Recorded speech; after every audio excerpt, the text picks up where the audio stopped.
On va vous parler ici de Lago Fabrice.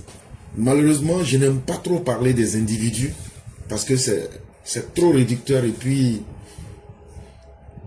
parler d'une personne alors qu'on est en train de parler d'un pays, c'est vraiment faire trop d'honneur, surtout quand ce n'est pas des gens qui brillent par leur qualité morale en termes de positivité. Mais malheureusement, puisqu'on doit aussi avertir la société sur les vecteurs du mal, c'est-à-dire les mauvaises personnes qui peuvent elles-mêmes être des incubateurs du mal, on est forcément obligé de parler de ces énergumènes. Et donc le premier sujet, c'est Lago Fabrice, ex-fasciste, recycle ses vieux fascismes.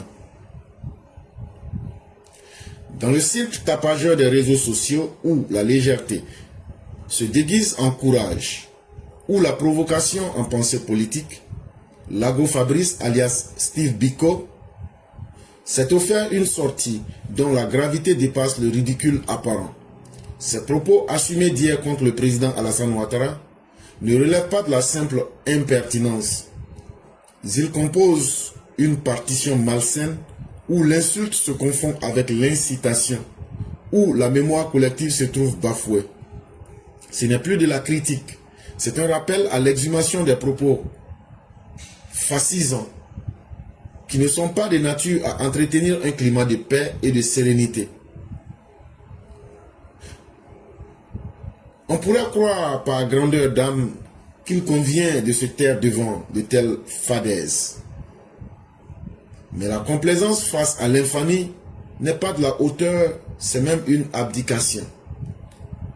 Répondre devient donc un impératif moral, car chaque silence nourrit l'illusion que ce bavardage corrosif possède une légitimité. Laisser Steve Biko s'agiter sans riposte, c'est ouvrir les portes d'un chaos verbal où l'invective finit par s'imposer comme vérité. Et donc, vous connaîtrez cet individu qui s'est fait appeler Steve Biko et qui est même souvent invité sur la chaîne NCI. Mais l'individu, à le voir même, c'est le symbole même du dégoût. Et lorsque vous le voyez, qu'il s'exprime, le dégoût devient encore plus énorme. Il a un langage visqueux, un langage caverneux, qui est teinté d'une arrogance qui ne dit pas son nom. Et à le voir dans son fond, c'est la haine qui pue à 1000 lieues. Que ce soit sur les réseaux sociaux. Cet individu déguise sa légèreté en courage. Il est toujours dans la provocation. Il est dans les excès. Non, ça va bien se passer, soyez calme, ça va se faire vite. Mais en même temps, on ressent la gravité même du ridicule qui est dans son comportement. Alors que ce n'est pas un homme courageux. Steve Biko, tu te souviens? En mai,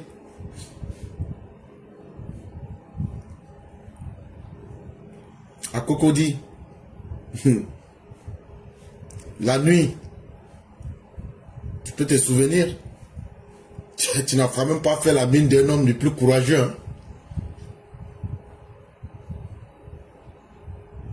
Les hommes courageux, quand on les voit et qu'ils rencontrent des vrais garçons,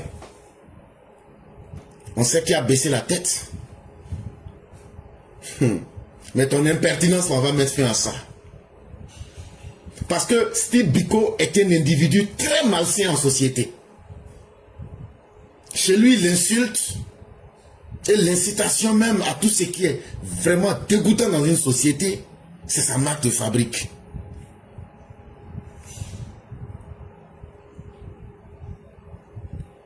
Et se taire en face d'un tel individu, c'est lui donner une carte blanche pour qu'il puisse continuer dans ses fadaises. Voilà quelqu'un chez qui vous ne trouverez aucune grandeur d'âme.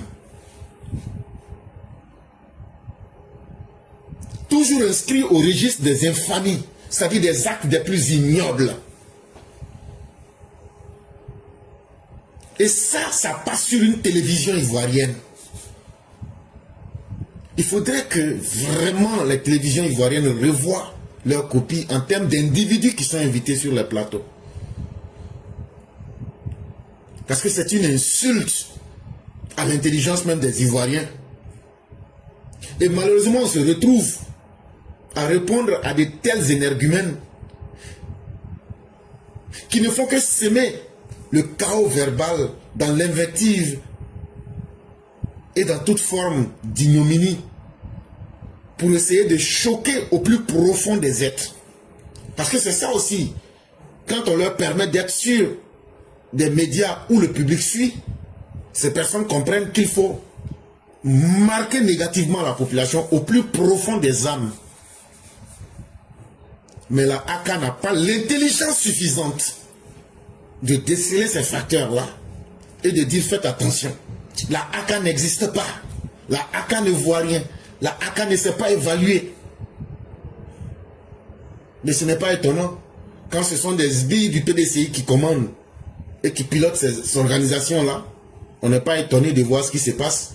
Et il faut être un régime estropié comme celui du RHDP pour permettre de telles choses. Non seulement vous ne fallait rien en termes de communication, mais vous n'êtes même pas capable de mettre les hommes qu'il faut. Mais on a beau aimer quelqu'un, on ne peut pas se suicider pour quelqu'un.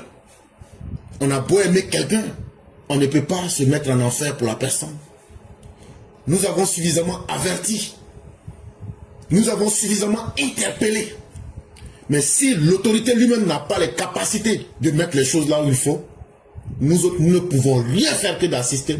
Mais on aura averti. Et donc les conséquences, il faudrait que l'État et l'autorité s'apprêtent à assumer les conséquences. L'arrogance d'un héritier du fascisme. L'arrogance de ce personnage qui assume ses outrances avec la désinvolture d'un balteur en quête de public témoigne d'une incompatibilité profonde avec la morale publique. Loin d'être un penseur dissident, il s'érige en caricature lui-même, répétant à l'infini les refrains sombres de sa jeunesse fessiste. L'homme qui hier exaltait la brutalité syndicale persiste aujourd'hui dans un fascisme recyclé et se met dans un rôle de justicier imaginaire au prétexte de la prescription. Il ne recule ni devant l'exagération, ni devant la menace, convaincu qu'une insolence vociférée vaut argument contre ceux qu'il accuse d'avoir réveillé l'histoire. Mais l'histoire, justement, a montré que des figures comme Laszlo Castri, longtemps dissimulés, finissent toujours par être rattrapés, même par des décennies plus tard. La République ne peut pas protéger ses saboteurs. Des individus comme Lago Patrice sont extrêmement nocifs, dangereux pour la société. Et les exemples dans l'histoire sont légion. On ne peut pas finir de les citer. Mais c'est à force de jouer avec ces monstres qu'un matin on se retrouve en face de leurs méfaits. Ça amène à penser comment la société allemande qui produisait des philosophes, qui produisait des intellectuels de haut calibre, comment ces individus ont pu se faire surprendre par Hitler le nazi. Mais c'est simple. Parce qu'une société qui fait trop de faveurs à tous ceux qui tombent dans l'outrance, à des personnes arrogantes outrancières, qui transforment leurs mauvaises actions en caricature dans la société, pour essayer de marquer la société par la négativité, comme Lago Patrice, ces personnes-là, tôt ou tard, laissent des traces dans la conscience publique. Et c'est ce que les télévisions ivoiriennes et les médias ivoiriens sont en train de favoriser aujourd'hui pour légitimer la culture de la bêtise et la culture de la violence au plus profond des consciences humaines. Et vous verrez Lago Patrice sur les plateaux de télévision, il ne recule devant aucune exagération. Il ne se gêne pas pour menacer. Il ne se gêne pas dans une insolence pour vociférer des arguments Et ça, c'est des choses qu'il faut passer parce qu'on nous dit que ça fait partie de la démocratie. Mais ce mal qu'on pardonne là rentre dans les consciences et c'est ce qui encourage les jeunes gens pour aller brûler des bus à Yopougon. C'est la conséquence directe. C'est ce qui favorise des jeunes gens pour être des terroristes. Parce qu'ils trouvent un terrain où ils peuvent trouver satisfaction à leur soif de violence. Et cette promotion même est faite sur des télévisions publiques où les gens ont un fort accès. Mais la faute est à qui? La faute est-elle à ceux qui présentent l'émission? La faute est-elle à la ACA? La faute est-elle au ministère de la Communication? En tout cas, il y a une légèreté de toutes les parts.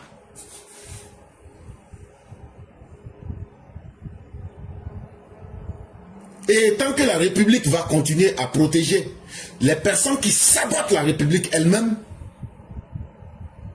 on se demande bien où on va. En cela, Steve Biko, Lago Patrice, ne représente pas seulement un problème individuel. Il est une menace pour la conscience collective éduquée. Ces tirades de mauvais goût risquent de contaminer les esprits vulnérables en banalisant l'offense et en déguisant la haine en critique. Mais les gens, il faut qu'on arrête d'être des idiots. Quand Lago Patrice l'ouvre son appareil buccal, mais ce qui en sort, mais c'est de la bave, mais c'est du venin de la haine. Mais c'est des injures. Imaginez-vous un peu. Vous m'excuserez, mais une femme qui est chez un gynécologue. Non, laisse-toi faire. Ça va passer rapidement. C'est avec cet individu ignoble, cet individu dégoûtant, avec des propos d'une bêtise absolue. Et ça passe comme dans du beurre. Ça ne gêne pas ceux qui présentent l'émission. On ne peut pas interpeller ce désordre humain, cette pourriture, pour lui dire, tu es en train de contaminer les esprits vulnérables. Tu es en train de salir et de polluer comme de la canaille les mentalités. Tu es en train de menacer la conscience collective des personnes éduquées. Parce que critiquer est une chose, mais venir faire étalage de la haine de façon méthodique, dans un fascisme, dans un nazisme extrême, c'est sur des télévisions ivoiriennes qu'on peut voir cela. Et Lago Patrice en est l'illustration parfaite. Et en même temps aussi, cette scène ignoble, détestable, est l'illustration de l'incapacité de l'autorité dans tous les sens et à tous les niveaux. Et le peuple, certes, il peut gamberger, il peut réfléchir, il peut penser, mais il s'est dit, mais on se fout de nos gueules. Et jusqu'à quand cette merde va-t-elle continuer? C'est bien la question que le peuple se pose. Parce que c'est de la plus grande moquerie. Et c'est la plus grosse comédie de mauvais goût que ces télévisions nous servent à travers ces personnages. Dans une république qui protège ses citoyens, la tolérance n'est pas un blanc-seing accordé aux saboteurs du vivre ensemble. Ancien fessiste, devenu fasciste, toujours fascisant, Steve Biko, Lago Patrice, revendique ses dérives sans le moindre regret. Sa posture intransigeante et arrogante, loin d'être une preuve de courage, n'est qu'un aveu de foutilisation idéologique.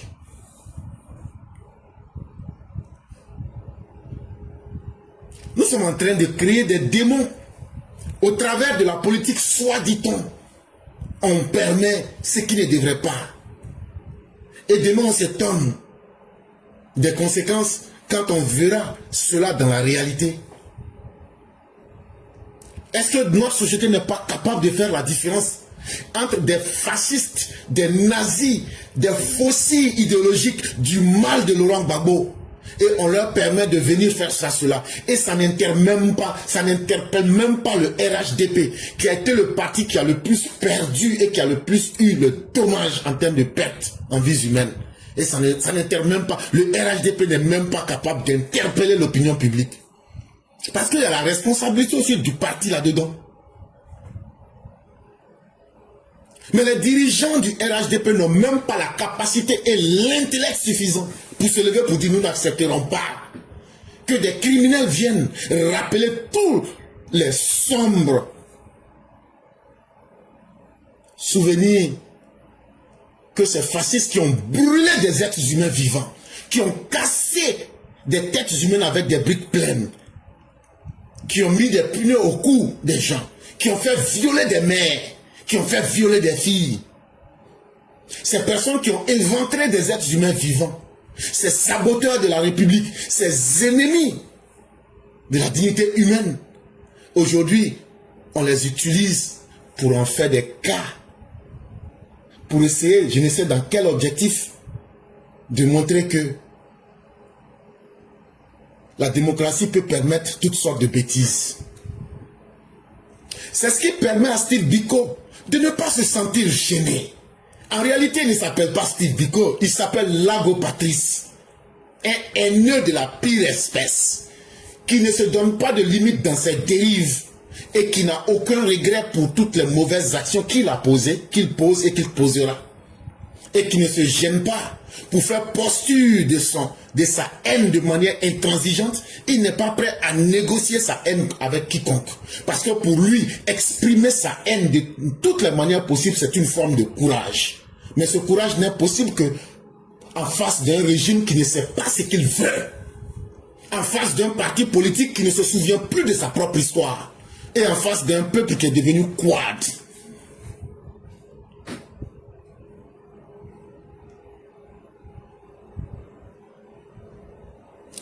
Pourtant, c'est le gouvernement et l'État qui sont les garants du pacte social. Mais c'est eux aussi qui permettent cela. Parce qu'on peut interpeller la AK. Et tout ce qui se passe, personne n'est étranger à ça.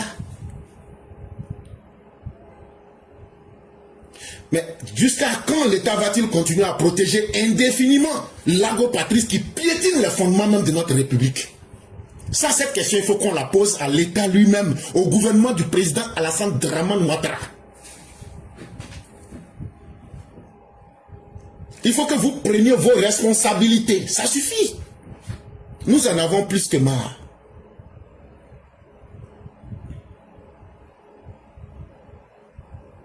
Voilà un Lago Patrice qui se donne un carnaval verbal au relent macabre mortifère. Mais ça ne gêne personne. Pourtant, l'affaire est extrêmement sérieuse.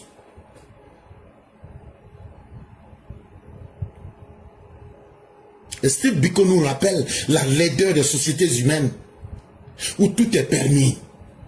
Comme dirait Rousseau, il nous rappelle l'état de nature dans sa forme la plus abjecte, où l'homme dans sa sauvagerie tombe au niveau le plus bas. Et tout ça on nous dit non, comme c'est la démocratie, il faut pardonner. Il faut passer là-dessus. J'aimerais bien. Mais les conséquences, ce sont des femmes qui ont été violées.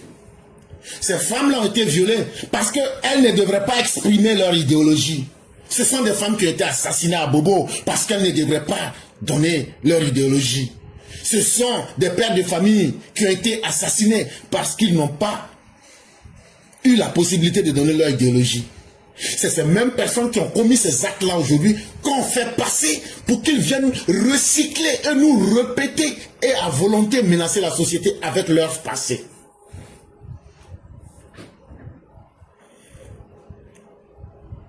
Pourtant, il n'y a pas d'école pour la mauvaise éducation. Si c'est une société de chaos et de désordre que le RHDP veut construire, alors là, ils sont en train de nous donner un très bel exemple pour coller des cicatrices sur le tissu national.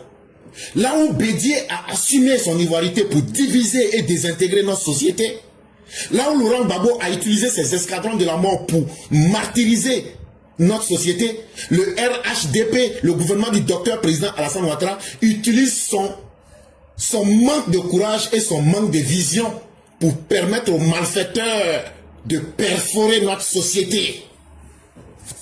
Parce que la vérité, il faut la dire. Hein. Monsieur le Président Alassane Ouattara, Henri Konan Bédié là, il n'a pas eu honte de son idéologie. Il a fait son ivoirité et il a assumé les conséquences. Gbagbo là, il a créé ses escadrons de la mort. Même hier, on a joué ici. Il a fait ce qu'il avait à faire. Il n'a jamais regretté. Mais vous, les gens du RHDP là, vous amenez le pays dans quel sens? Vous ne pratiquez pas de justice. Vous êtes des permissifs, des laxistes. Tout, avec vous, tout est faisable. Avec vous, tout est acceptable. Et ça va nous amener à quel type de société? Des gens qui ne se souviennent même pas de leur propre histoire. Des gens qui ne se souviennent même pas qu'il y a eu des milliers de personnes dont les vies ont été détruites. Aujourd'hui, on invite ces criminels-là et on en fait des trophées sur les médias publics. Aujourd'hui, on ne sait plus faire la différence entre faire respecter la souffrance du peuple ivoirien et mettre des barrières à des criminels qui se cachent dans le manteau de la politique. Finalement, la question qu'on se pose, quel idéal de société voulez-vous atteindre? Ou bien le peuple, vous vous en foutez? Le développement en infrastructure n'est pas suffisant. Il faut construire des mentalités, il faut construire des hommes en vrai. Et c'est pourquoi nous avons le devoir de répondre aux outrances de Lago Patrice. Et nous vous interpellons de la manière la plus solide possible. Il faut que cela cesse. Ce ne sont pas les intellectuels qui manquent. Ce ne sont pas des gens qui peuvent élever la société qui manquent. Mais on les retrouve, ces personnes-là, on les met en quarantaine pour nous servir la bêtise humaine dans sa forme la plus banale. Qu'est-ce que ces personnes apportent? Si ce n'est que rappeler que la haine doit être un condiment que les Ivoiriens doivent mettre dans leur plat. Si ce n'est que pour rappeler les souvenirs des plus douloureux au plus profond des êtres humains. Lago Patrice, un individu grotesque en face duquel on nous demande d'être des spectateurs. La société ne peut pas rester spectatrice. On doit opposer la raison à la vocifération de la haine. On doit opposer la décence à l'arrogance. On doit imposer notre conscience collective à l'ignorance de ce parti d'anarcho-gauchistes dont l'incarnation est Laurent Gbagbo. Et tant qu'on ne tuera pas ce mal de la haine en Côte d'Ivoire, et tant qu'on ne mettra pas les symboles de la haine en face de leurs limites, la Côte d'Ivoire ne s'en sortira jamais. Et ça, il faudrait qu'on se le dise. Et il faut que cela soit dit clairement. Si c'est aujourd'hui le RHDP qui est en train d'encourager les symboles de la haine, mais ne soyez pas surpris des conséquences. Vous pensez que ce que vous pardonnez là, quelqu'un d'autre aurait pardonné? Il n'y a aucun pays au monde où les gens se respectent. Ils vont pardonner l'impardonnable sur lequel vous essayez, je n'essaie d'obtenir quoi que ce soit. Et il est important qu'on vous le dise clairement. La société de chaos que vous êtes en train de construire, en tout cas, personne ne se laissera distraire. Et c'est pourquoi je dis toujours aux Ivoiriens, en tout cas, que chacun assume son existence entre ses mains. Tu es attaqué, tu te défends. Ça, c'est la légitime défense. Parce que dans une société où on permet même à ceux qui sont les vecteurs du mal d'avoir plus la parole que la conscience positive de la société, c'est une société qui va vers son chaos et son déclin. Et certainement, nous sommes en train de construire une société qui va dans sa décadence. Et chacun fait semblant. Les grands ponts ne suffiront pas. L'argent ne suffira pas. Tant que l'homme ne sera pas construit sur la voie de la droiture et de la hauteur. Ça ne suffira pas. Et cela fait partie de votre responsabilité. À défaut de pouvoir construire des esprits, n'encouragez pas la pourriture à s'incruster dans les mentalités publiques. N'encouragez pas le tissu social à être assailli par les cicatrices de la haine. C'est aussi votre responsabilité.